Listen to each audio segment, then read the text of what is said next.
Kevin Rahm, a powerful millionaire in Seattle, thought it would be just another awkward evening. His date never showed. She refused to come when she learned he was bringing his 9-year-old daughter, Andrea.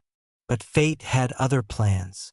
Across the room, Darcy Lane, a struggling waitress working double shifts, found herself drawn to the quiet child in headphones.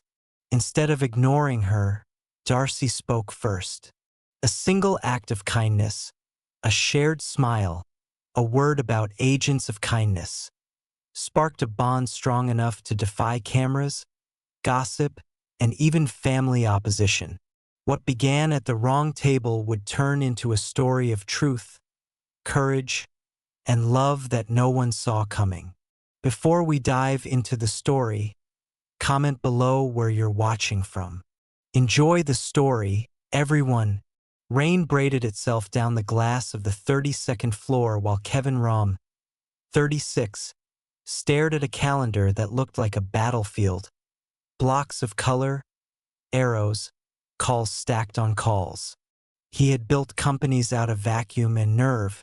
He'd negotiated with people who smiled like knives. And still, there were days when the most fragile appointment on his schedule, dinner 7 p.m., felt like the hardest thing he did. "Confirming for tonight?"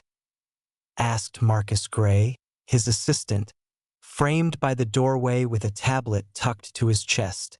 "Confirm," Kevin said, then pressed his thumb against the desk. Reconsidered. "Actually, I'll call myself." Marcus lifted a brow. "Yes, sir." He hesitated. "Lana also called. Twice. I told her you'd call back. After you confirmed." Of course she did. Lana Rahm loved him without apology and managed him without mercy. She was the one who had pushed the social experiment, as she misnamed it, blind dates where he arrived with his child, not as a surprise but as a fact. If the woman flinched at a father bringing his kid, that was the experiment answered. He dialed. The line clicked, and Melissa's careful voice came on. "Kevin? Hi. Just checking we're on for 7, he said. "At La Fiamma. I'll be bringing my daughter." Silence. Not the elastic kind where someone searches for words, the hollow kind where a decision has already been made. "Oh," Melissa breathed. "I didn't realize tonight."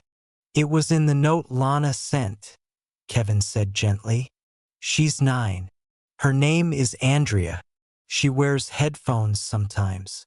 It makes restaurants easier."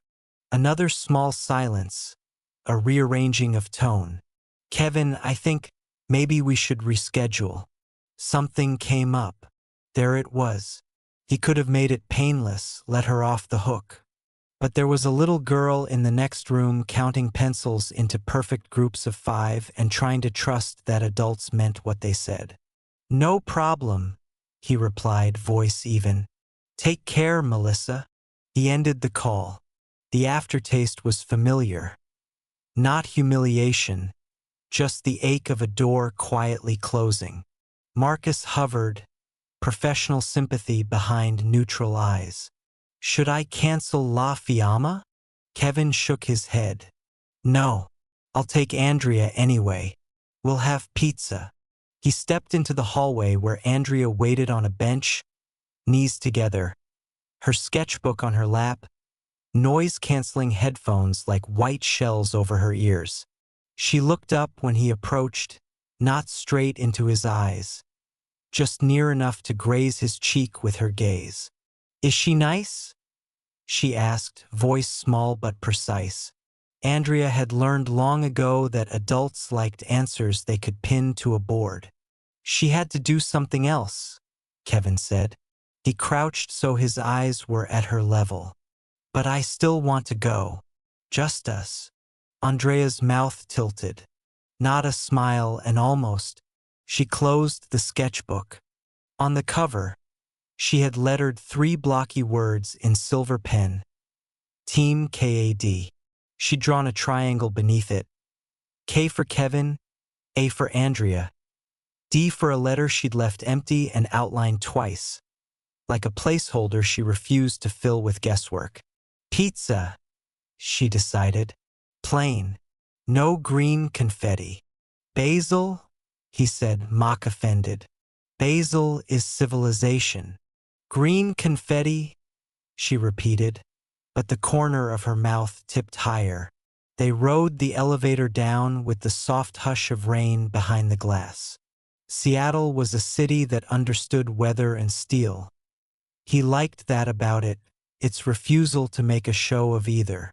Darcy Lane was 27 and 3 minutes into realizing Trevor wasn't coming. It wasn't that the chair across from her was empty. Empty chairs didn't hurt. It was that Julie, her coworker and part-time friend, had texted the sentence, "He's great, he's punctual, he works in logistics," like punctuality was a moral quality you could hang a life on. Now the tea light on the tiny table burned with the patient certainty reserved for things that never learned disappointment.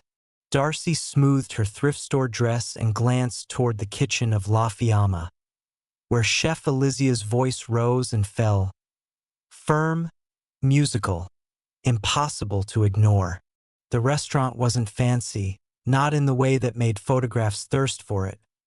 It was warm, the kind of place where the floor remembered 1,000 July birthdays, where the host stand had a nick in it that no one fixed because it felt like a freckle. Still nothing? Julie asked, hip to the host stand, gum tucked discreetly behind a molar. Maybe he's stuck in traffic, Darcy offered. She wasn't naive. She was simply unwilling to be cynical without evidence. Julie sighed. All right, Cinderella, your break ends in 5. If Prince Punctual shows, I'll throw a napkin at your head. Gentle, Darcy said. It's a head. Julie grinned and vanished to seat a couple. Darcy stayed. The truth was, she shouldn't have scheduled a date at her workplace. But Mrs. Campbell, the manager, hated switch requests, and Elysia revered the dance of the line too much to allow a wobble. So Julie had said, take your break at 7:30. He'll meet you by the window. If he's good, you'll know in 5 minutes. If he's not, I'll spill water on him. Darcy had laughed then. She wasn't laughing now. But she wasn't broken either. She'd been the quiet hinge in her family since she was 19. The one who learned signs because Noah, her younger brother, preferred the architecture of hands to the mess of voices. She had learned how to wait without letting waiting swallow her. She glanced at the door as the bell chimed and a man stepped in with a girl beside him. The man wore a dark jacket and a shirt that hadn't met a tie in years. He looked like he'd decided once, decisively, to stop performing for rooms. The girl kept close to his side, a sketchbook pressed to her chest, white headphones edging her hair like a gentle crown. Julie reappeared, flipped a menu, and said, "Welcome to La Fiamma. Table for 2. The man's eyes flicked to the corners, quietly mapping exits, noise pockets, the least intrusive route. Darcy knew that look.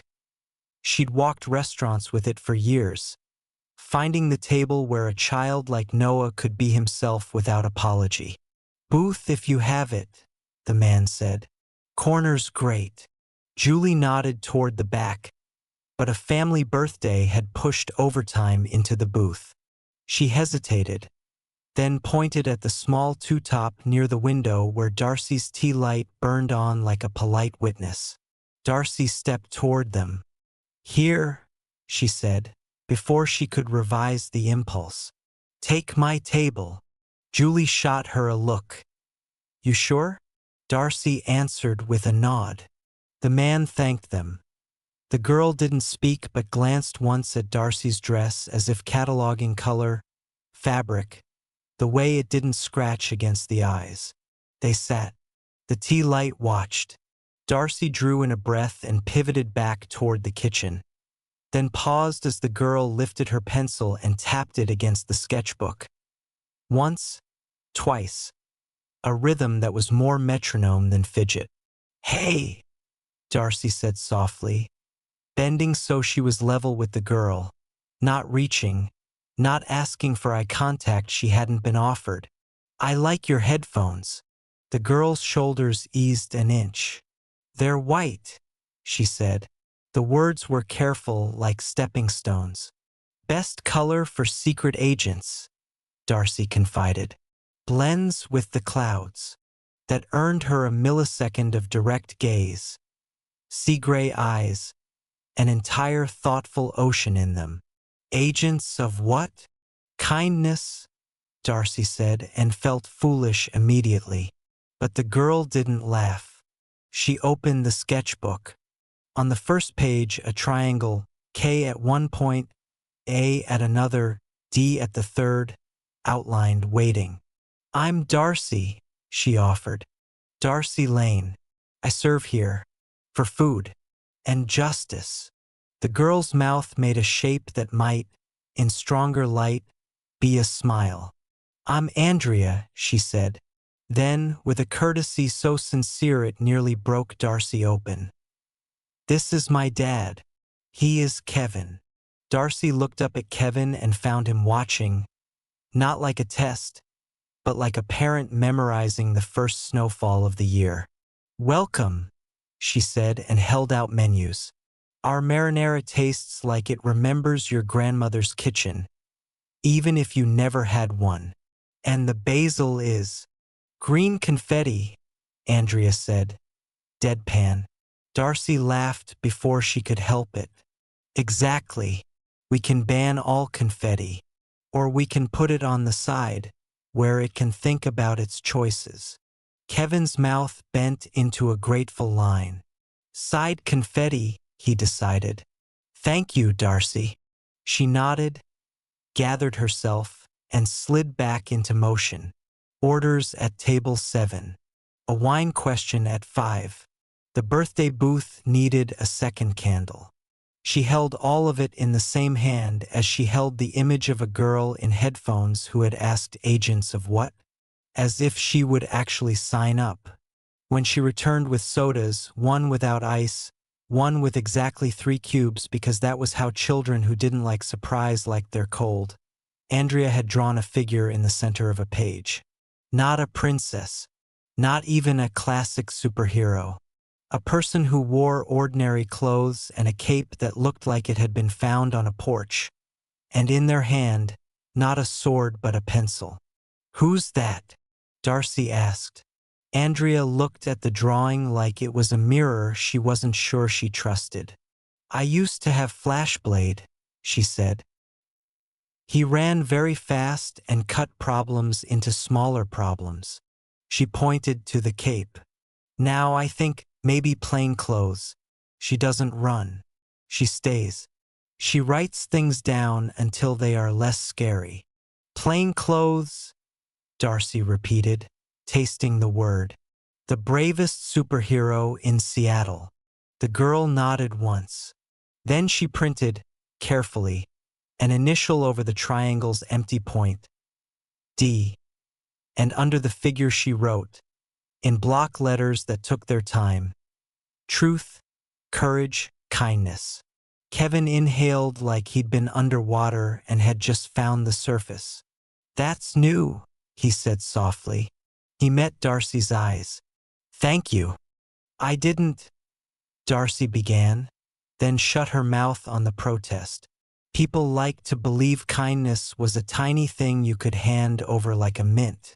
But it took hours, weeks, years to learn how to shape it to the person in front of you. "You're welcome," she said instead, and let the words stand there without apology. They ate. Andrea's pizza was plain and imperfect, bubbles browned like freckles, mozzarella doing the shy stretch it did when Alizia was in a good mood. Kevin tried to insist on taking the bill. Mrs. Campbell tried to insist the bill go to his card without ceremony. Darcy caught the moment between insistences and quietly comped the basil because green confetti should always apologize first. When they stood to leave, The city leaned its wet face against the window and watched. Darcy fetched the to-go box, wrote plain clothes on the lid because Andrea's letters deserved to echo. She hesitated then, feeling foolish again, but risked it anyway. "I don't mean to be weird," she said to Andrea, "but you can sit at my two-top anytime you want, even if I'm not on break." Andrea weighed the offer, not hurrying. "It is your table," she said finally, "but we can share." Darcy swallowed. "Deal." Kevin cleared his throat.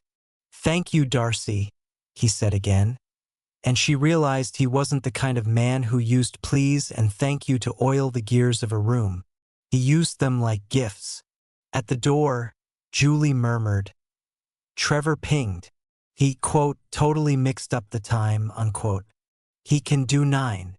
Darcy considered for a single beat.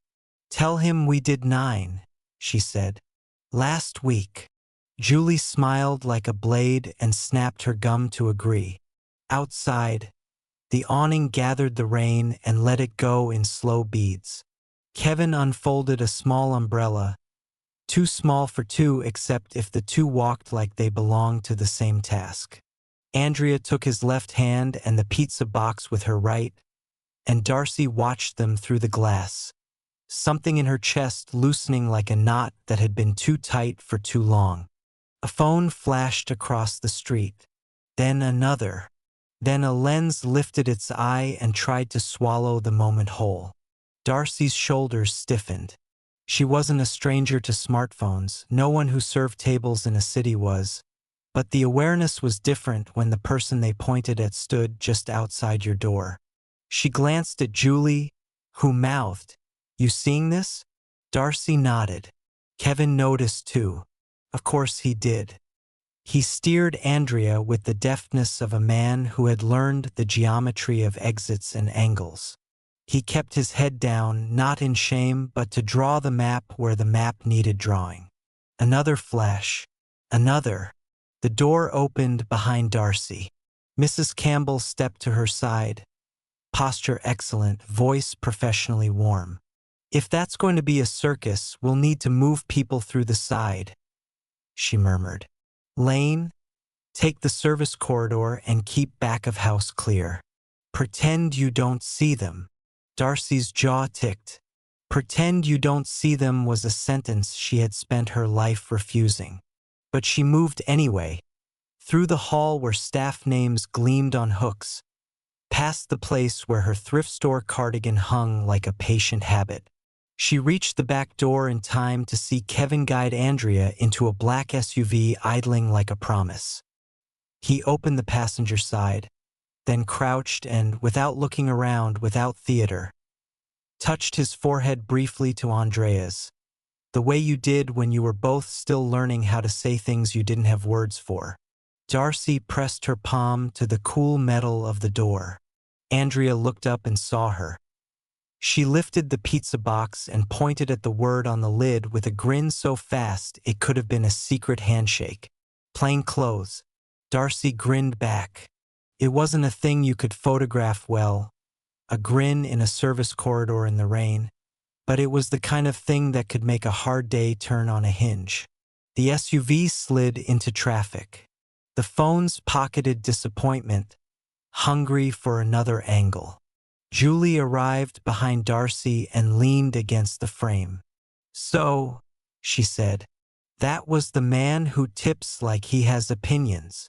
Darcy frowned. "He tipped." Julie made a scandalized face. "Did you not check?" "Lane. He left enough basil money to repave the street. And he wrote thanks for the side confetti on the receipt like a dad writing a dad joke." "Who is he?"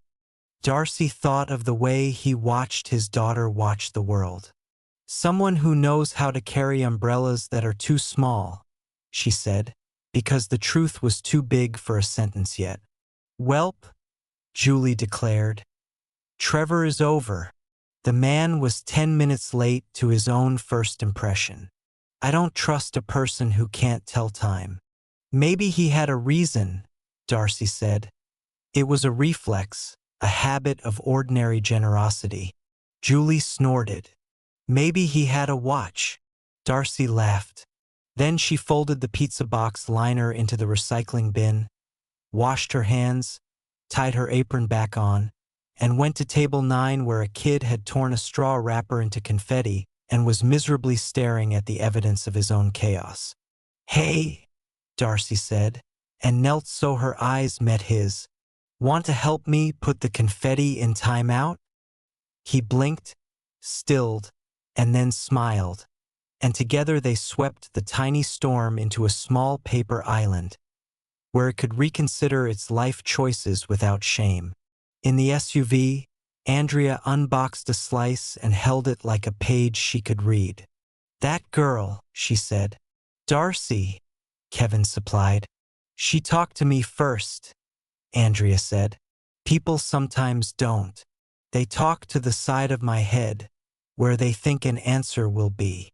She tapped her headphone with 2 fingers, a gesture from 1,000 therapy sessions that had become her own. She said, "Agents of kindness." "She did," Kevin said softly. Andrea took a bite. "We can add her," she decided, matter of fact. "On the triangle." Kevin's throat tightened. "You already did." Andrea swallowed, then added, as if delivering minutes after a meeting, "I am 9. She is 27. You are 36.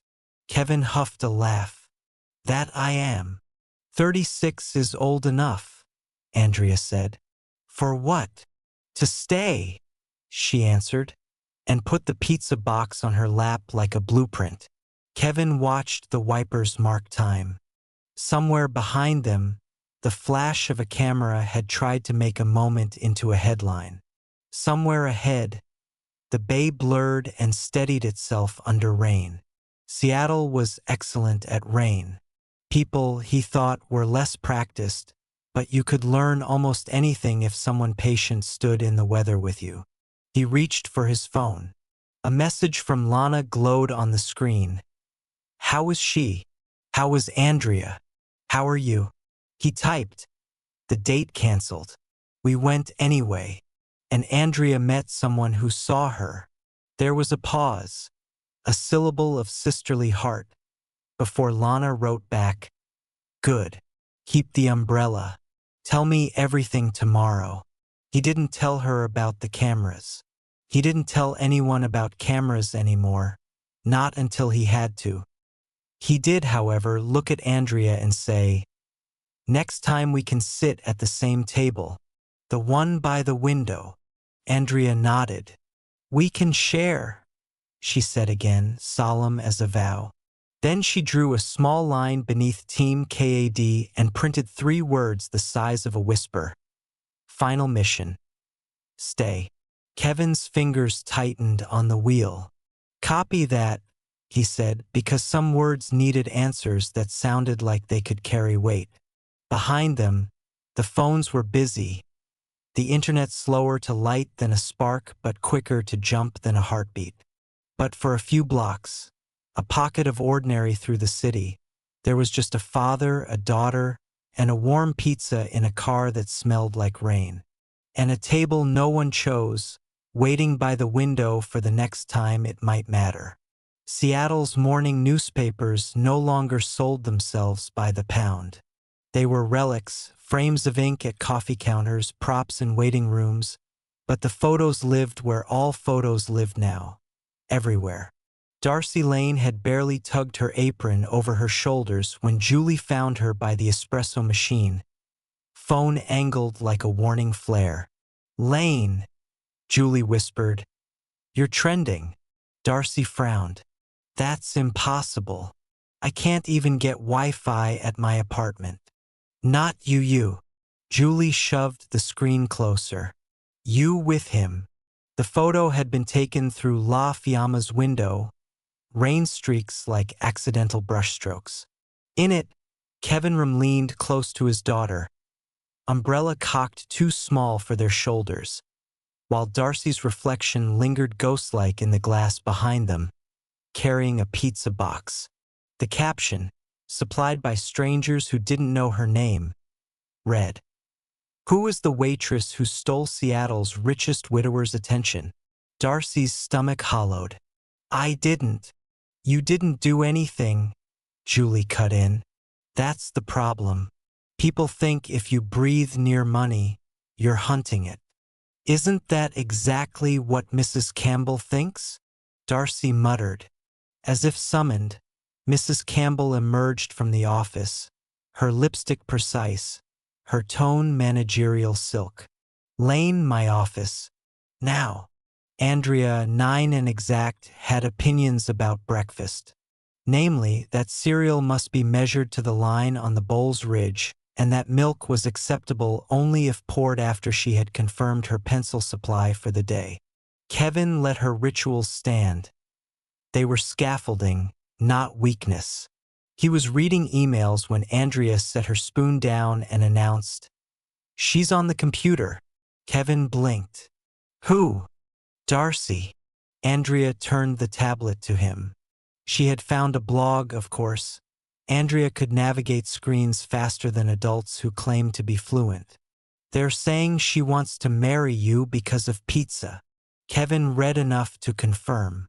A gossip site, then 10 gossip sites quoting the first, each layering adjectives like bricks, mysterious waitress, single father, billionaire heir. Andrea's forehead wrinkled. "They don't know her." "No," Kevin agreed, shutting the tablet. "They don't." But he also knew what came next. He'd built empires on public interest. He understood how hunger worked. And now a woman who hadn't asked for attention was its meal. Mrs. Campbell folded her hands. "Darcy, you've been with us 2 years. You are competent, reliable. I trust you on the floor." "But," the "but" landed like a hammer on glass. "But the optics are difficult," Mrs. Campbell finished. "The restaurant is being tagged with hashtags we never consented to. Some of them are cruel. Others are distracting.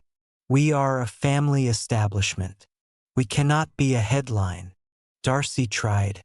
"I didn't ask." "You don't have to ask," Mrs. Campbell said, voice not unkind but unmoved. "Attention arrives where it chooses, and management must shield the brand. I need you to take the week off." Darcy inhaled. She thought of rent, of Noah's therapy sessions, of the grocery list she had trimmed twice already. A week off meant holes. "Mrs. Campbell," she said carefully, "I need the shifts. I didn't seek this out." "Of course you didn't." Campbell's smile was practiced. "But sometimes discretion means absence. Come back when the story fades." Darcy nodded. Because what else was there to do? Kevin didn't let it fade. By noon he was in a conference room with Marcus, Lana, and a circle of advisors who kept using the word narrative as if lives were just sentences rearranged. "We don't comment on private dinners," Marcus said. "We do when it protects someone who didn't ask for the fire," Kevin replied. His jaw ached from clenching. "Draft a statement. Not about me. About her. Make it boring. Make it clear. She works. She serves tables. She did nothing wrong." "Kevin," Lana warned, "you'll amplify it." "I'll dignify it," he corrected. Andrea met someone who spoke to her first. That matters more than optics. Andrea, who had been coloring silently at the end of the table, lifted her head. "Darcy is in trouble?" Kevin softened. "Not trouble you made, sweetheart. Grown-up trouble. The kind people invent when they don't have better stories." Andrea considered this, then printed 3 letters in her notebook. K-A-D. She boxed them twice hard. "We can fix it." Kevin touched her hair. "We'll try." The statement went out by evening. Darcy Lane is a valued employee at La Fiamma. She was doing her job. She showed kindness to my daughter. That is all. Kevin Rahm. Should have been boring. It wasn't. The internet doesn't reward boring. But it did shift tone. Some voices softened. Others doubled down. And in the eye of that storm, Darcy sat on her couch, Noah humming in the next room, and stared at her name printed larger than her rent check would ever be. She whispered it once, to test how it sounded, Darcy Lane, then softer, plain clothes.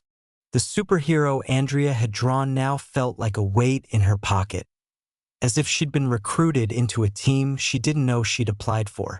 Outside, Seattle rained. It was good at rain. Darcy was learning to be good at waiting. Seattle's waterfront had the kind of weather that disguised time. Some days it rained in the morning and felt like dawn all over again by evening. For Darcy Lane, time now meant shifts she wasn't working and silence she didn't deserve. Her brother Noah, 15, filled the apartment with the comfort of routine. Video game sounds, pencils clicking, the way he lined his shoes by color, not size. Darcy had long ago learned to build her life inside his rhythms. But now she had too much unscheduled quiet, and that was dangerous. Quiet let you replay words you wished you'd said louder. On the third day of her week off, her phone buzzed. Unknown number. She almost ignored it, then answered. Darcy Lane? A voice asked. Yes. This is Marcus Gray, assistant to Kevin Rahm. He said it politely, without weight, like he had practiced sounding normal when saying names that came with commas and fortune lists. Mr. Rahm asked if you and your brother might like to visit. Dinner. No photographers. Just family. Darcy blinked. Why? Because Andrea asked, Marcus said simply. And because Kevin agrees. The Rahm house overlooked Lake Washington, but it wasn't ostentatious. It was deliberate.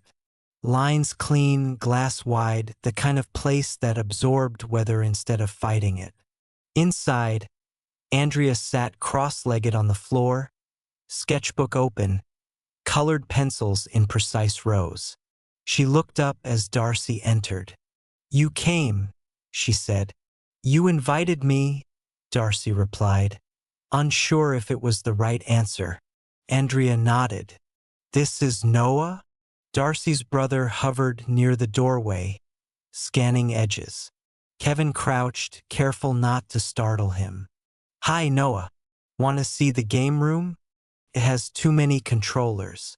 We need help counting. Noah tilted his head, then followed. Andrea returned to her drawing.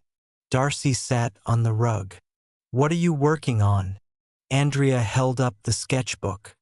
Team KAD at the top, 3 figures beneath.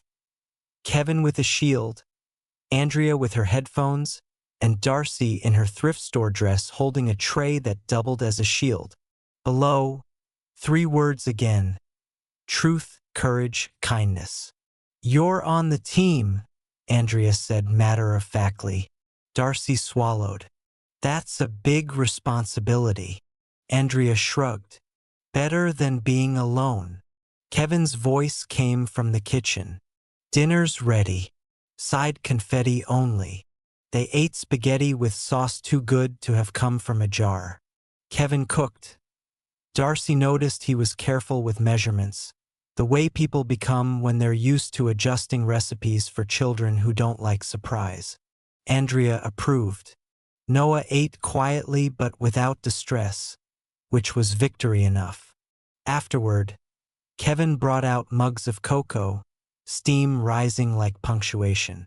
Andrea passed her sketchbook across the table. On a new page she had drawn a comic panel. A school hallway, a girl cornered by a shadow labeled noise. In the next frame, plain clothes stood beside her, pencil in hand. She stays, Andrea explained, until it's less scary. Darcy closed the sketchbook gently. Andrea, this is beautiful. Kevin's eyes softened. She hasn't shared pages in months. Darcy felt the weight of that. Sometimes kindness wasn't an act. It was permission. A week later, Andrea's teacher, Ms. Rodriguez, called. "She's been drawing in class again," she said. "But this time she wants to show the others. Would you or her father be willing to come?" Darcy hesitated. "Me? She asked for you," Ms. Rodriguez said. Darcy went. The classroom smelled of crayons and pencil shavings. Andrea stood at the front, sketchbook trembling slightly in her hands. Kids whispered. She opened to the plainclothes page and read, "Truth is when you say the thing. Courage is when you stay anyway. Kindness is when you don't make fun." Silence. Then a hand went up. Sam, the red-headed boy who usually teased. "I like the cape," he muttered. "Sorry I called it dumb last time." Andrea blinked, then nodded once. "You can be on the team," she said. The class laughed. Not cruelly, but with relief. Darcy caught Ms. Rodriguez's eye, and the teacher smiled, small and proud. That night on Kevin's patio, string lights glowed against the rain. Darcy sat with a blanket over her knees, Andrea curled beside her, Kevin opposite with his cocoa. "She's different," he said quietly. "No," Darcy corrected. "She's the same. She just feels seen." Kevin studied her. "You did that." Darcy shook her head. "She did that. I just listened." But Andrea's sketchbook rested on her lap, and on the newest page the triangle wasn't just letters. It was 3 faces. Beneath them she had written a mission statement. Final mission. Stay. Kevin reached for the page, then stopped, as if it were sacred. "Then we stay," he said. Darcy looked at him, at Andrea, at the city lights blurred by mist, and thought, maybe this triangle was never supposed to be theoretical. Maybe it was already a home. Seattle loved a gala the way rain loved gutters. Relentless, inevitable. The legacy ball had been written into the city's calendar for decades. A fundraiser dressed as theater, where old money proved it was still relevant and new money proved it could rent tuxedos that fit. Kevin Rahm had skipped the last 3 years. This year he agreed only because Lana insisted, and because Andrea, when asked, had said, "I want to wear my cape." So there they were. Kevin in a black suit, Andrea in a simple dress with her headphones looped like jewelry, and Darcy Lane, standing uncertain in borrowed satin Julie had dug from her closet. "Are you sure?" Darcy whispered as the limousine slowed. Kevin glanced at Andrea. "She's sure. That's enough." Inside, chandeliers gleamed like frozen fireworks. Cameras flickered at the entrance. Names dropped like currency. Kevin carried himself the way he always did. Invisible armor, measured steps. But tonight he wasn't alone. Andrea clutched his hand. Darcy walked at his side, not pretending to belong, just refusing to shrink. "Mr. Rahm," a voice called. "Care to comment on your companion?" Kevin ignored it. Andrea squeezed his hand once. A coded message. "Hold steady." They found their table. Lana was already there, radiant, eyes sharp. "You made headlines just walking in," she murmured. Kevin's jaw tightened. "We'll make better ones leaving." Dinner was salmon and speeches.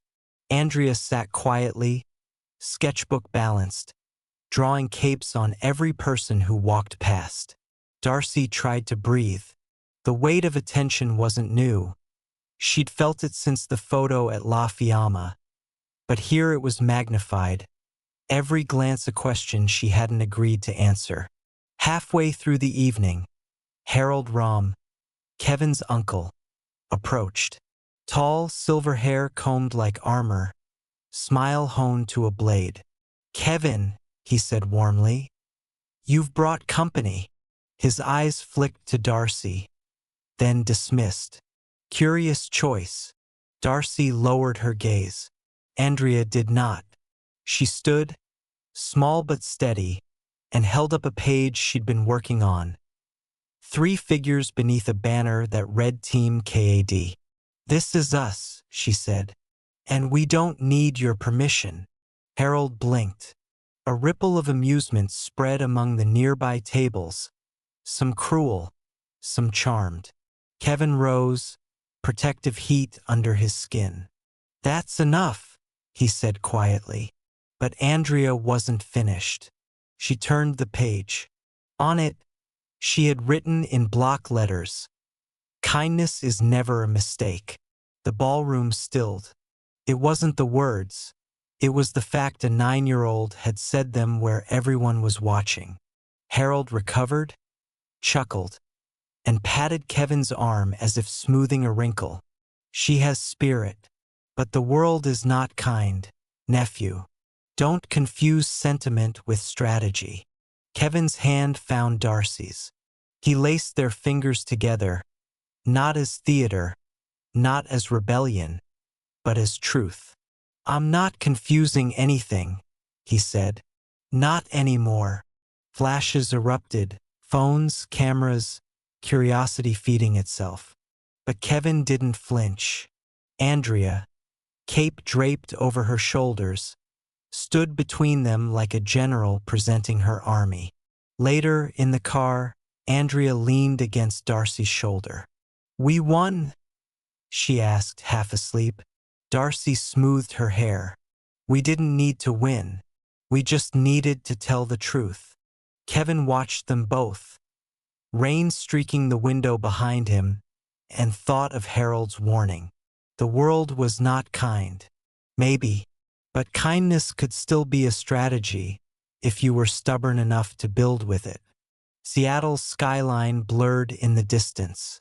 Inside the car, 3 figures sat close together, hands still joined, and for the first time in years, Kevin felt like the triangle Andrea had drawn wasn't just a picture. It was a plan. The morning after the legacy ball, Seattle's headlines bloomed like wet ink across every screen. "Kevin Rahm's date speaks volumes without a word." Andrea Rahm holds up poster, stops ballroom cold. "Waitress or Wonder Woman? Who is Darcy Lane?"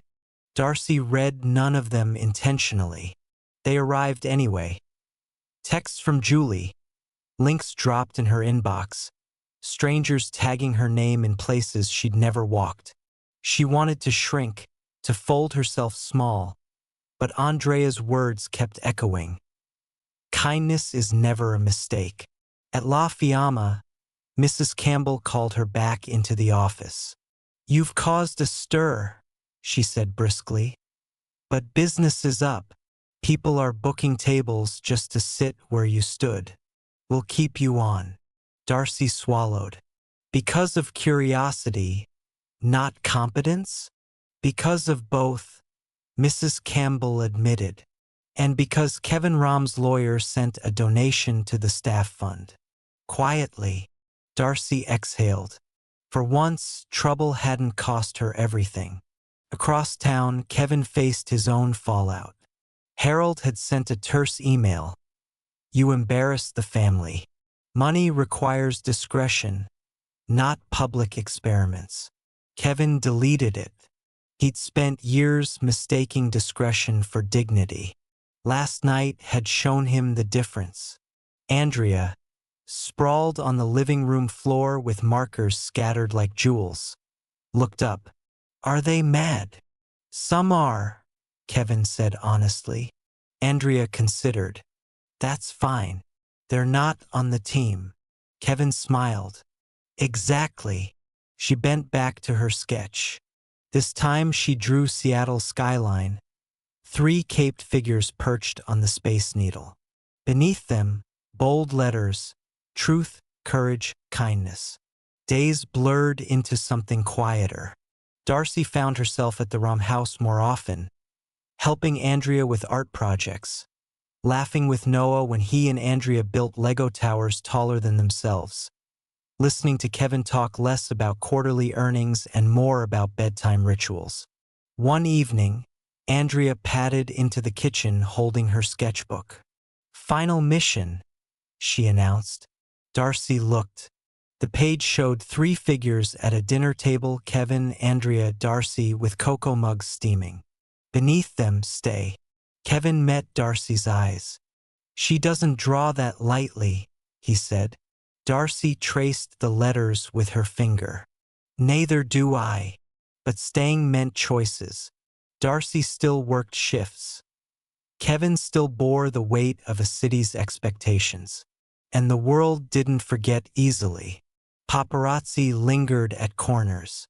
Rumors stretched. Yet, in the middle of it, something ordinary formed.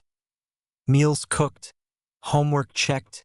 Noah and Andrea sprawled on rugs drawing parallel universes where superheroes wore headphones and aprons. One night, as rain thickened against the windows, Kevin sat across from Darcy at the kitchen table. "I used to think wealth meant safety," he confessed. "But safety feels like this. Like cocoa at 10 o'clock with people who don't care about headlines." Darcy smiled softly. "Safety is knowing someone will stay, even when the noise gets loud." Andrea, overhearing, added from the floor, "Noise is only scary if you're alone." Kevin reached across the table, took Darcy's hand, and didn't let go. Seattle outside kept spinning, stock reports, Gala reviews, rain on steel. But inside the Rahm house, truth, courage, and kindness had stopped being words on a poster. They were a practice, a choice, a team. And for the first time, none of them felt temporary. The storm passed slowly. Not the weather, Seattle still poured rain like it was on salary, but the storm of attention. The headlines grew stale, gossip moved on, and what remained was what mattered. The 3 of them, learning the rhythm of a life that didn't need approval to be real. Darcy still worked shifts at La Fiamma. Kevin still steered a company that others measured in billions. Andrea still wore her headphones like a crown and filled sketchbooks with heroes who stayed. But when the door closed at night, when the curtains held the world out, they were only themselves. A man, a woman, a child, and a brother who counted Lego bricks until sleep. On a Sunday, Kevin suggested the waterfront. They walked along Pier 62, the bay breathing mist, gulls stitching the air with ragged lines. Andrea skipped between them, cape fluttering, Noah steady at her side. Darcy carried cocoa in paper cups, steam warming her hands. "This is our city," Andrea announced suddenly, pointing to the skyline. "And we're its team." Kevin laughed. "That's a lot of responsibility." Andrea shook her head. "No, it's just staying." Darcy looked at Kevin. His expression was unguarded, softer than she'd ever seen it. For once, he wasn't bracing against judgment or expectation. He was simply present. "Then we stay," he said. That evening, back at the house, Andrea brought her newest sketchbook page to the table. She had drawn them sitting together under string lights, mugs of cocoa in front of them. Above the picture she wrote in careful block letters, "Final mission. Stay." Darcy read it aloud. Kevin exhaled like he'd been waiting years for someone to put the right word on what he wanted. Andrea slid the page across. "It's not just a drawing," she explained. "It's instructions." Kevin met Darcy's eyes. "Then we follow them." Darcy nodded, fingers brushing his. "All right, we stay." Outside, rain traced the glass with patient fingers. The city carried on: traffic, gossip, light against the water. But inside, the triangle Andrea had drawn had become something more solid than ink. Truth, spoken. Courage, chosen. Kindness, practiced. And in the quiet warmth of that room, 3 people, and a brother who hummed while lining up his pencils, discovered that sometimes the bravest story you can tell is not about leaving, not about winning, not about conquering. It's about staying.